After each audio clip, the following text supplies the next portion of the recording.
నమస్తే ఫ్రెండ్స్, మీకు ఇది తెలుసా? మన ప్రకాశం బ్యారేజ్ నిర్మాణానికి గల కారణాలు, దాని వెనుకాల ఉన్న చరిత్ర ఏమిటో?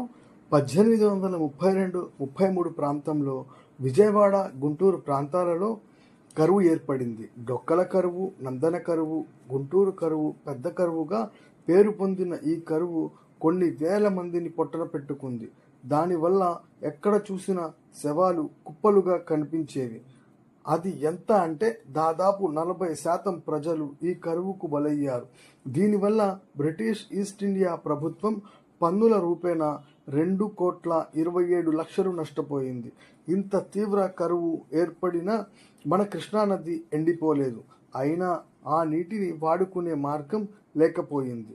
ఈ పరిస్థితిలో కృష్ణానదిని సాగుకు వాడుకునే ఉద్దేశంతో మొట్టమొదటిసారిగా కృష్ణానదిపై ఆనకట్టను ప్రతిపాదించారు. ఈ ప్రతిపాదన కార్యరూపానికి రావడానికి మరో 20 ఏళ్లు పట్టింది.